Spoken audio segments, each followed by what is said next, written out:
When Detective Sarah Martinez pushed open the apartment door that cold November morning, the smell of roses mixed with something else hit her immediately. The living room looked perfect, too perfect. Fresh flowers on the coffee table, family photos lined up just so, not a single thing out of place. But 23-year-old Rebecca Chen wasn't answering her phone, hadn't shown up for her shift at the children's hospital where she worked as a pediatric nurse, and her worried co-workers had called for a wellness check. What Detective Martinez found in the bedroom would haunt her for years. Rebecca lay on her bed, dressed in her favorite yellow sundress, her hands folded peacefully across her chest, like she was sleeping. But the dark stain beneath her head told a different story. At first glance, it looked like a burglary gone wrong. The bedroom window was cracked open, a jewelry box overturned, cash scattered on the floor. But when detectives stepped into that apartment, they thought they were dealing with a random break-in. What they uncovered instead was a forbidden love story that ended in blood, a web of family secrets so twisted that even seasoned investigators struggled to believe the truth. Who killed Rebecca Chen? Why was her own cousin, someone she trusted with her deepest secrets, suddenly the prime suspect? And what was written in her diary that would unravel everything the family thought they knew about the sweet, innocent girl who dedicated her life to caring for sick children? When police opened her journal, they realized the truth was darker than they imagined, and the person responsible was someone Rebecca had loved and trusted more than anyone else in the world. Rebecca Chen was the kind of person who remembered your birthday, who brought homemade cookies to work, who stayed late to read bedtime stories to the children in the cancer ward. At 23, she had everything going for her: a nursing degree from the State University, a small but cozy apartment in downtown Portland, Oregon, and a close-knit family who adored her. She was saving money for graduate school, dreaming of becoming a pediatric oncologist. Her Instagram was filled with photos of hiking trips, coffee dates with friends, and pictures of her patients' artwork that she proudly displayed in her apartment. The Chen family had emigrated from Taiwan when Rebecca was just 3 years old.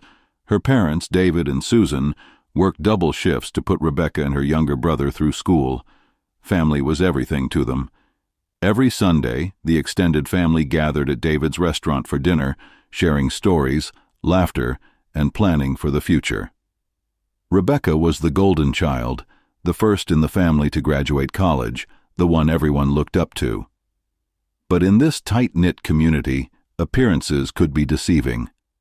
Among the suspects were Rebecca's roommate, Jessica, who had been acting strange in the weeks before the murder. There was also Marcus, Rebecca's ex-boyfriend, who couldn't accept that their relationship was over. And then there was someone far closer than anyone expected, someone who had been part of Rebecca's life since childhood, someone the family would never suspect. Before we continue deeper into this story, let us know in the comments where you're watching from. We'd love to hear from you. And if you're new here, click on the subscribe button so you never miss any of our upcoming videos. Who killed Rebecca Chen? What drove them to murder? Could this tragedy have been prevented? These are the questions that would consume investigators for months. Questions that would tear apart a family and expose secrets that some people kill to keep hidden. To understand Rebecca's murder, you have to understand the Chen family dynamic. David Chen had built his restaurant from nothing, working 18-hour days to provide for his family. Susan managed the books and raised the children with an iron will wrapped in gentle love. They had sacrificed everything for the American dream, and Rebecca was living proof that their struggles had been worth it. Rebecca's cousin Amy was 2 years older and had always been like a sister to her. Amy's parents had died in a car accident when she was 16, and the Chen family had taken her in without hesitation. The girls shared everything: clothes, secrets, dreams about the future. They were inseparable, finishing each other's sentences, showing up at family gatherings in matching outfits. Amy worked as a graphic designer and lived just a few blocks away from Rebecca. They texted constantly, had coffee every Tuesday morning, and spent most weekends together exploring Portland's art scene. But those who knew them well started to notice subtle changes in their relationship over the past year. Rebecca seemed more guarded, more careful about what she shared with the family. Amy, once outgoing and bubbly, had become quiet and withdrawn. She would arrive late to family dinners, make excuses to leave early, and when asked about work or dating, she would change the subject quickly. Rebecca's mother, Susan, noticed that the girls weren't spending as much time together anymore. Rebecca's work life seemed perfect on the surface. Her supervisor at Portland Children's Hospital couldn't say enough good things about her dedication. She volunteered for extra shifts, organized fundraisers for families who couldn't afford treatment, and had a special connection with the sickest children. But her co-workers noticed she had been distracted lately, taking personal phone calls during breaks, checking her messages obsessively, and sometimes appearing to have been crying. Jessica, Rebecca's roommate of 2 years, later told police that Rebecca had been acting secretive in the months before her death. She would get mysterious text messages that made her smile in a way Jessica had never seen before. Rebecca started taking long walks in the evening, saying she needed to clear her head. She had always been an open book, sharing details about dates, work drama, and family gossip. But suddenly, she was keeping secrets. And when Jessica asked about it, Rebecca would just say she was figuring some things out. The last few weeks before her death, Rebecca's behavior became even more concerning. Her younger brother Kevin noticed she seemed anxious during family dinners, barely eating, constantly checking her phone. When their father asked if everything was okay, Rebecca assured him she was just stressed about work. But her eyes told a different story. There was fear there, and something else that none of them could identify at the time. Amy's behavior was equally troubling. She had missed the last 2 family dinners, claiming to be sick, but Susan had seen her at the grocery store looking perfectly healthy. She had stopped responding to Rebecca's mother's text messages, which was completely out of character. David mentioned to Susan that Amy seemed angry about something, but when he tried to talk to her about it, she shut down completely. The family patriarch, Rebecca's grandfather, later told investigators that he had sensed tension between the 2 girls at his birthday celebration just 3 weeks before the murder. They sat on opposite sides of the room, barely spoke to each other, and when someone suggested taking a family photo, Amy claimed she needed to leave early for work, even though it was a Saturday evening. But behind closed doors, something was happening that not even Rebecca's closest friends could have imagined. Something that would explain the fear in Rebecca's eyes, the secretive phone calls, the growing distance between 2 cousins who had once been inseparable. The truth was hidden in plain sight, disguised as family love, wrapped in cultural expectations, and buried beneath layers of shame and desperation that would ultimately lead to a young woman's death. November 15th was supposed to be just another ordinary Tuesday for Rebecca Chen. Her shift at the hospital ended at 7 p.m., and according to her co-workers, she seemed more relaxed than she had been in weeks. The charge nurse, Maria Santos, remembered Rebecca laughing with one of the young patients, reading him a story before his parents arrived for evening visiting hours. She seemed like her old self again, the cheerful, caring woman they all admired. Security footage from the hospital parking garage showed Rebecca walking to her car at 7:15 p.m. She was alone, talking on her phone, and appeared to be in a good mood. She got into her Honda Civic and drove straight home, stopping only at a corner market 2 blocks from her apartment building. The store clerk, an elderly Vietnamese man named Mr. Nguyen, later told police that Rebecca bought her usual items: green tea, instant noodles, and a small bouquet of yellow roses for herself. She seemed happy, he said, humming softly as she counted out exact change. Rebecca arrived home at 8:30 p.m. Her roommate Jessica was at her boyfriend's house and wouldn't be back until the next morning. The building's security camera showed Rebecca entering alone, carrying her flowers and a grocery bag. She waved to the doorman, Mr. Patterson, who had worked there for 15 years and knew all the residents by name. He later described her mood as upbeat, saying she complimented his new haircut and asked about his wife's knee surgery. At 9:45 p.m., Neighbors in the apartment below heard what sounded like furniture being moved around, followed by what might have been raised voices. Mrs. Eleanor Hoffman, an insomniac who often stayed up late reading, said she heard what sounded like two women talking, their voices getting louder and more intense. She couldn't make out the words through the floor, but the tone was clearly argumentative. Around 10:15, everything went quiet. The building's security footage would later prove crucial to the investigation. At 10:37 p.m., the camera captured someone leaving through the building's side exit, a door that required a key code known only to residents. The figure was wearing a dark hooded jacket and jeans, moving quickly with their head down, face obscured. The timestamp would become critical evidence because, according to phone records, Rebecca had sent her last text message at exactly 10:34 p.m.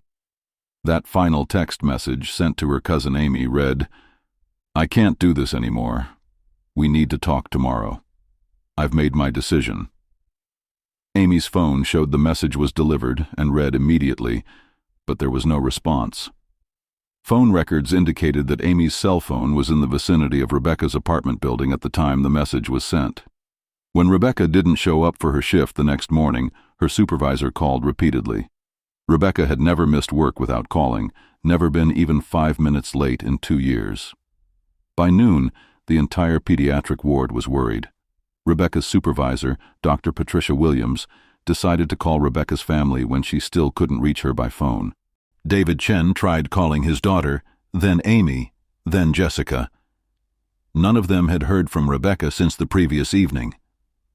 David and Susan drove to the apartment, using the spare key Rebecca had given them for emergencies. Mr. Patterson, the doorman, let them upstairs, mentioning that he hadn't seen Rebecca leave that morning, which was unusual because she always waved goodbye. When David opened the apartment door, the first thing that struck him was the silence. Rebecca's purse was on the kitchen counter, her car keys in their usual spot, her phone plugged into the charger by her bed. The yellow roses she had bought the night before were arranged in a vase on the coffee table, but they were already beginning to wilt. The apartment was too neat, too organized, as if someone had carefully arranged everything to look normal. David found his daughter in her bedroom, and the scene was both peaceful and horrifying. Rebecca was lying on her bed, fully dressed in her favorite yellow sundress, the one she wore to family celebrations. Her hands were folded across her chest, her eyes closed, her long black hair spread across the pillow like she was simply sleeping. But the dark stain on the pillow beneath her head told a different story entirely. The first responders who arrived at the scene initially thought they were dealing with a suicide, but Detective Martinez quickly identified inconsistencies that suggested otherwise. There was no weapon found in the room. The position of the body seemed staged, too perfect, too peaceful for someone who had taken their own life. The bedroom window was open, but there were no fingerprints on the sill, no signs that anyone had actually climbed through it. More puzzling was the evidence of a struggle that someone had tried to clean up.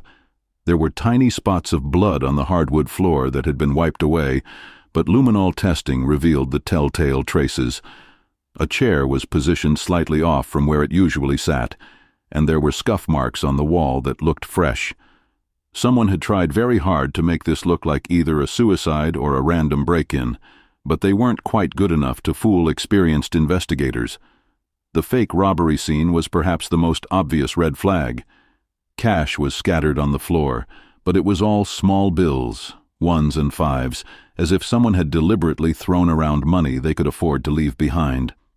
Rebecca's expensive camera equipment was still in its case.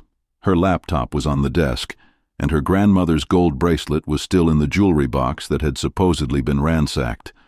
Real burglars would have taken the valuable electronics and jewelry, not left them behind to steal a handful of pocket change. Detective Martinez knew within the first hour that this was a staged crime scene, but what she couldn't have predicted was how close the killer was to the victim, how the investigation would expose secrets that would destroy a family, and how the person responsible had been hiding in plain sight all along. The killer was someone Rebecca loved, someone she trusted, someone who knew exactly how to get into her apartment without arousing suspicion. As investigators processed the scene, They had no idea they were looking at the aftermath of a family secret so explosive that someone had been willing to kill to keep it hidden. And when detectives found something tucked away inside Rebecca's bedroom drawer, everything they thought they knew about this case would change forever. If you're still with us, type, "I'm still here," in the comments so we know who's really following this story closely. The discovery that would change everything was hiding in plain sight in Rebecca's nightstand drawer. Beneath her usual collection of lip balm, hair ties, and charging cables, investigators found a small leather journal with a brass clasp. The cover was worn from frequent handling, and several pages were filled with Rebecca's neat handwriting.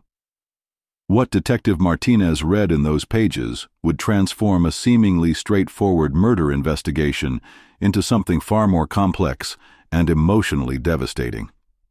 The earliest entries were innocent enough, typical young woman thoughts about work, family, and friendships. But as the entries progressed over the past 18 months, a different story began to emerge. Rebecca wrote about feeling confused about her identity, about attractions she didn't understand, about late-night conversations that meant more to her than they should have. She wrote about someone who made her laugh, someone who understood her in ways no one else did, someone who was always there when she needed comfort. The person Rebecca was writing about wasn't a boyfriend or a co-worker or a friend from nursing school. It was Amy, her cousin, the girl who had been like a sister to her since childhood. The journal entries revealed a relationship that had slowly evolved from familial love to something deeper, something that both women struggled to understand and accept. Rebecca wrote about stolen glances at family dinners, about innocent touches that lingered longer than they should have, about feelings that terrified and thrilled her in equal measure. But the investigation couldn't focus solely on the journal, not yet. Detective Martinez had to follow every lead, eliminate every suspect, and build a case that would hold up in court. The first person they looked at seriously was Marcus Rodriguez, Rebecca's ex-boyfriend of 6 months. Their relationship had ended badly, with Marcus unable to accept that Rebecca no longer wanted to be with him. He had been calling and texting her constantly, showing up at her work, and making her co-workers uncomfortable with his persistent attempts to win her back. Marcus worked as a mechanic at a shop downtown, and his alibi for the night of the murder seemed shaky at first. He claimed to have been home alone, watching television and drinking beer, but couldn't provide any witnesses or receipts that would confirm his whereabouts. His phone's location data showed he had been in the general area of Rebecca's apartment building that evening, though not close enough to definitively place him at the scene. Under interrogation, Marcus broke down crying, admitting that he had driven to Rebecca's neighborhood that night, hoping to see her and convince her to give their relationship another chance. He sat in his car outside her building for almost an hour, he said, but ultimately lost his nerve and went home without going inside. He swore he never spoke to her, never got out of his car, never hurt her. The security footage from nearby businesses eventually corroborated his story, showing his vehicle parked on the street, but never showing him leaving the car. The second major suspect was Jessica, Rebecca's roommate. Their living arrangement had been increasingly tense, according to friends who knew them both. Jessica was a graduate student in psychology who often brought home classmates for study groups, while Rebecca preferred quiet evenings and early bedtimes due to her demanding hospital schedule. There had been arguments about cleaning, about Jessica's boyfriend staying over too frequently, about splitting bills and household responsibilities. Jessica initially seemed nervous during police interviews, stumbling over her words and providing inconsistent details about her whereabouts the night of the murder. She claimed to have been at her boyfriend's apartment across town, but when investigators checked with him, his story didn't quite match hers. Jessica eventually admitted that she and her boyfriend had been fighting that evening, and she had actually spent several hours driving around the city, trying to clear her head before going to his place to reconcile. More concerning was Jessica's financial situation. She was behind on her student loan payments and had asked Rebecca for money several times in recent months. Rebecca had been generous, lending Jessica cash for groceries and helping with her portion of the rent, but friends said Rebecca was starting to feel taken advantage of. There were text messages between the two women that showed increasing tension, with Rebecca finally telling Jessica she needed to find a new roommate by the end of the year. But as investigators dug deeper into Jessica's background and alibis, her story began to check out. Her cell phone records confirmed she had been across town during the critical time frame, and surveillance footage from her boyfriend's apartment building showed her arriving there at 11:20 p.m. The timeline didn't work for Jessica to have committed the murder and then driven across the city. The third suspect seemed almost absurd at first, but Detective Martinez had learned never to dismiss anyone too quickly.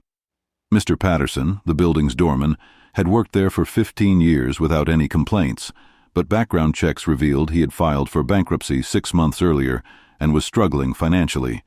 He had access to all the apartment units and knew the residents' schedules well enough to plan a robbery when they would be most vulnerable. Patterson had seemed genuinely shocked and grief-stricken when Rebecca's body was discovered, but investigators knew that some criminals were skilled actors. His financial records showed he was 3 months behind on his mortgage and facing foreclosure. The motive was there, and so was the opportunity. But when detectives examined the evidence more closely, Patterson's involvement seemed increasingly unlikely. He was 67 years old with arthritis in his hands, and the crime scene suggested someone younger and stronger had been involved. As investigators eliminated suspects one by one, they kept returning to the journal entries and the complicated relationship between Rebecca and Amy. The entries became increasingly personal and conflicted as Rebecca struggled with feelings she had been raised to believe were wrong. She wrote about the shame of being attracted to another woman, especially someone in her own family. She wrote about the fear of disappointing her parents, who had sacrificed so much and dreamed of grandchildren and a traditional wedding. But she also wrote about happiness, about feeling understood and cherished in a way she never had before. She wrote about secret conversations that lasted until dawn, about shared dreams and inside jokes, about a connection that felt deeper than anything she had experienced with Marcus or any of the boys she had dated in college. The relationship with Amy had clearly moved beyond sisterly affection, and Rebecca was both thrilled and terrified by the intensity of her feelings. The final entries in the journal painted a picture of mounting pressure and impossible choices. Rebecca wrote about Amy's increasing possessiveness, about her demands that Rebecca end all contact with Marcus, even though their romantic relationship was already over. Amy wanted Rebecca to move in with her, to stop spending time with other friends, to make their relationship the center of both their lives. Rebecca was torn between her love for Amy and her fear of living a lie, between her desire for happiness and her terror of destroying her family's expectations. The last entry, written just 2 days before her death, was the most revealing. "I can't keep living this double life. I love Amy more than I ever thought possible, but I can't sacrifice everything else for this relationship. My family will never understand. The community will never accept us. Amy says we can move away, start over somewhere else, but I can't abandon everyone I love for a love that might destroy me.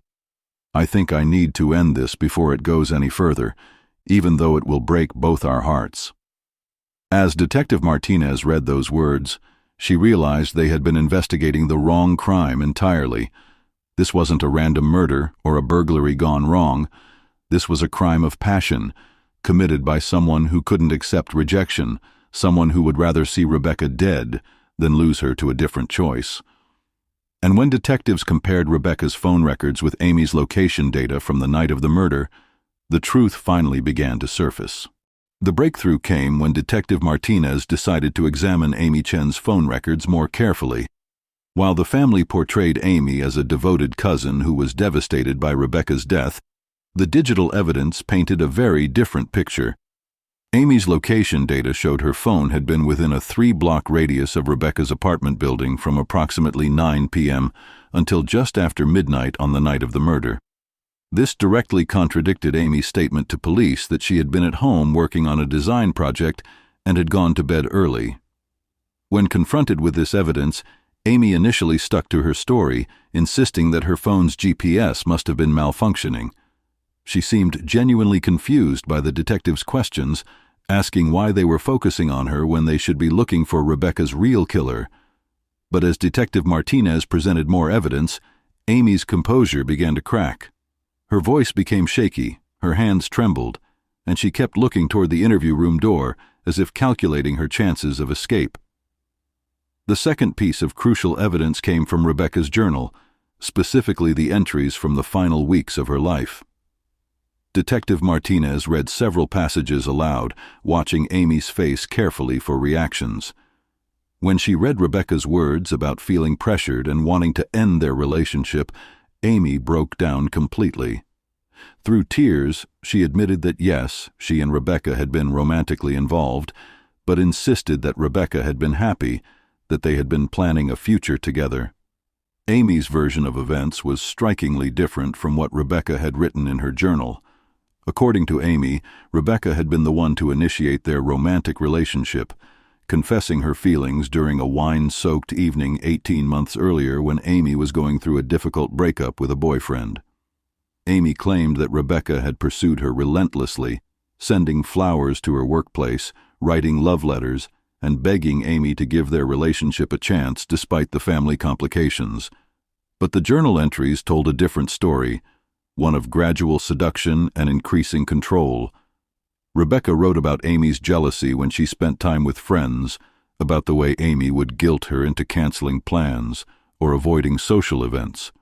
Rebecca described feeling suffocated by Amy's possessiveness, trapped between her genuine feelings and her growing need for independence. The relationship had become toxic, with Amy using emotional manipulation and threats of self-harm to keep Rebecca from pulling away. The final confrontation between the cousins had occurred exactly as Rebecca's text message suggested. Amy had come to the apartment that Tuesday evening, ostensibly to talk about their relationship, but really to deliver an ultimatum. According to Amy's tearful confession, she had given Rebecca a choice: commit fully to their relationship and move away from Portland together, or lose Amy forever. Rebecca had chosen option 3, the one Amy couldn't accept, the one that would end their secret romance while allowing them to remain family. Amy's account of the actual murder was fragmented and self-serving, but the physical evidence supported most of her claims. She admitted to being in Rebecca's apartment that evening, admitted to arguing with her about their relationship, admitted to losing her temper when Rebecca said she wanted to date men and try to live a normal life. Amy claimed that she had never intended to hurt Rebecca, that she had only meant to shake some sense into her. According to Amy's confession, the struggle had started in the living room when Rebecca tried to end the conversation by walking away. Amy grabbed her arm, pulling her back, demanding that she listen to reason. Rebecca had tried to break free, and in the ensuing struggle, both women fell to the floor. Amy claimed that Rebecca hit her head on the coffee table during the fall, and that she was unconscious but still breathing when Amy panicked and fled the scene. But the medical examiner's report contradicted Amy's version of events. Rebecca had died from blunt force trauma to the head, consistent with being struck multiple times with a heavy object. The wounds were too severe to have resulted from a simple fall, and the blood spatter patterns suggested that Rebecca had been attacked while lying on the bed, not during a struggle in the living room. Amy had lied about the circumstances of Rebecca's death, just as she had lied about everything else. The forensic evidence painted a chilling picture of premeditated murder disguised as a crime of passion. Amy had brought a weapon with her that night, likely a heavy candlestick or sculpture that was never recovered. She had struck Rebecca multiple times while she lay helpless on the bed, then carefully staged the scene to make it look like a burglary. The scattered cash, the open window, the overturned jewelry box, all of it was theater designed to throw investigators off her trail. What made Amy's betrayal even more heartbreaking was the evidence of Rebecca's final moments. The medical examiner determined that Rebecca had likely been conscious during the initial attack, aware that someone she loved and trusted was trying to kill her. There were defensive wounds on her hands where she had tried to protect herself, and the position of her body suggested she had tried to crawl away from her attacker before succumbing to her injuries. The revelation sent shockwaves through the Chen family and the larger Taiwanese American community. David and Susan Chen were devastated not only by their daughter's murder, but by the discovery of her secret relationship with Amy. In their traditional worldview, homosexuality was shameful enough, but a romantic relationship between cousins was unthinkable, a betrayal of everything they held sacred about family bonds and cultural values. Amy's arrest made headlines in the local newspapers, with reporters describing it as a tragic case of forbidden love turned deadly. The LGBTQ+ community struggled to process the story, torn between sympathy for two young women navigating their identities in a hostile environment and horror at the violence that had resulted. Community leaders called for compassion and understanding, while others worried that the case would reinforce negative stereotypes about same-sex relationships. But the investigation wasn't over, and the most shocking revelations were yet to come. As detectives continued to build their case against Amy, they uncovered evidence that would challenge everything the family thought they knew about their golden child and her troubled cousin. The truth about Rebecca and Amy's relationship was more complex and disturbing than anyone had imagined, and when the final pieces of the puzzle fell into place, even seasoned investigators would be shocked by the depths of deception and manipulation that had led to murder. As Amy's trial date approached, her defense attorney, Margaret Foster, began building a case around the argument that her client had committed a crime of passion, not premeditated murder. Foster painted Amy as a troubled young woman who had lost her parents at a vulnerable age and had become unhealthily attached to her cousin as a result. She argued that Amy's feelings for Rebecca were a natural progression of their close relationship, complicated by grief and abandonment issues that had never been properly addressed. But prosecutor James Sullivan had been building a very different case, one that would expose Amy Chen as a master manipulator who had been planning Rebecca's murder for weeks, possibly months. The evidence he presented in court painted a picture of calculated deception and cold-blooded premeditation that shocked even those who thought they knew Amy best. The first bombshell came from Amy's computer search history, which investigators had finally obtained through a warrant. In the weeks leading up to Rebecca's death, Amy had researched everything from how to make a death look accidental, to untraceable poisons, to crime scene cleanup. She had visited websites about life insurance policies, inheritance laws, and how long it takes for a missing person to be declared dead. Most damaging of all, she had researched the specific security system in Rebecca's apartment building, including floor plans and camera locations. The second revelation came from Amy's financial records. Despite working as a successful graphic designer, Amy was deeply in debt, owing money to credit card companies, student loan providers, and several private lenders. She had been borrowing money from Rebecca regularly, but it wasn't enough to cover her mounting expenses.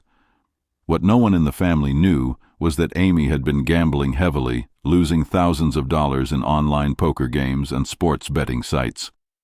She owed dangerous people significant amounts of money and was facing threats of violence if she didn't pay up soon. But the most devastating evidence came from Amy's own devices.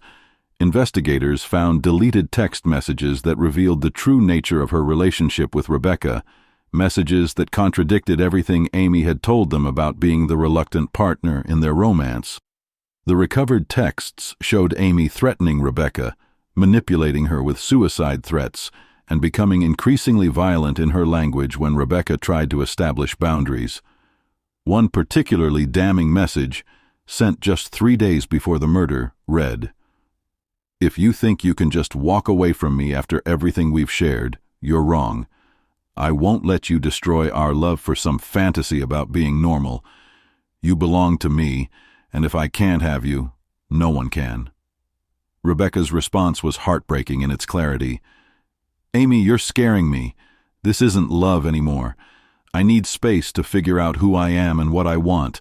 Please respect that."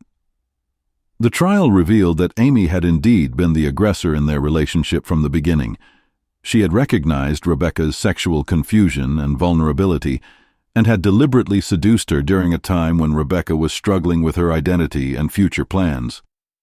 Amy had isolated Rebecca from her friends, convinced her that their relationship was special and worth hiding, and gradually increased her control over every aspect of Rebecca's life.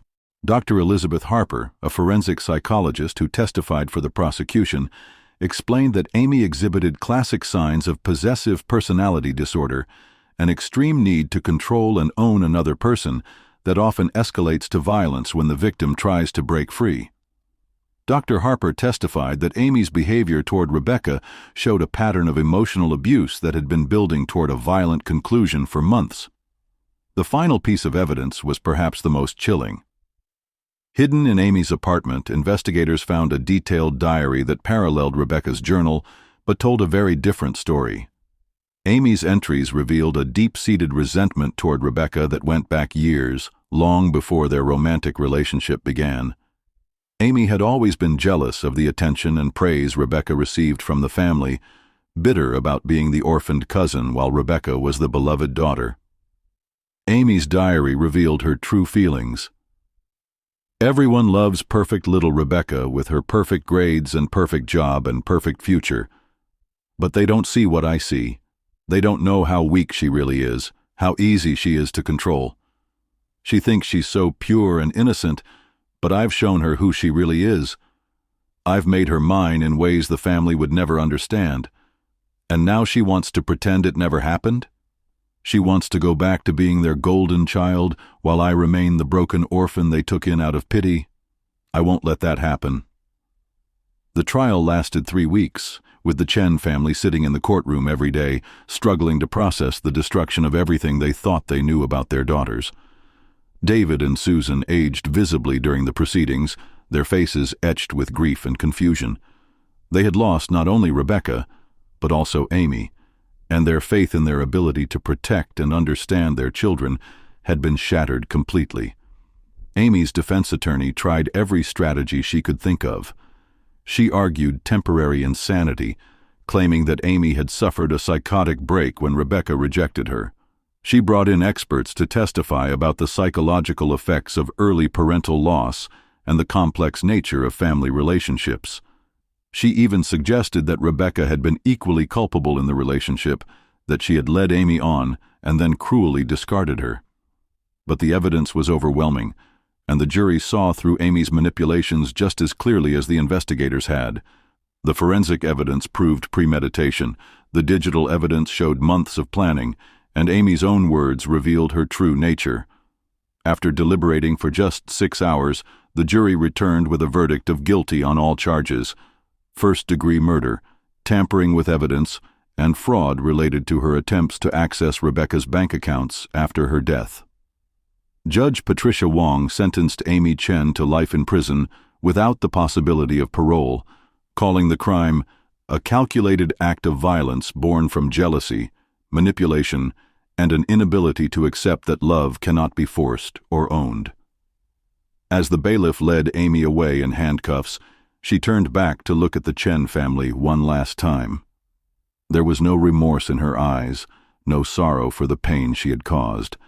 There was only anger that her perfect plan had failed and that she would spend the rest of her life paying for her inability to control the one person she had claimed to love above all others. The Chen family's nightmare didn't end with Amy's conviction. In the months that followed, they struggled to rebuild their lives while grappling with questions that had no easy answers. How had they missed the signs of Amy's manipulation and growing violence? How had their beloved Rebecca suffered in silence, trapped in a relationship that none of them had even known existed? How do you mourn a daughter while also mourning the niece who killed her? David Chen eventually sold his restaurant, unable to continue working in the place where both girls had grown up, where family dinners had been filled with laughter and love that now seemed like a cruel illusion. Susan fell into a deep depression, blaming herself for not seeing the warning signs, for not creating an environment where Rebecca felt safe enough to share her struggles with her identity and her relationship.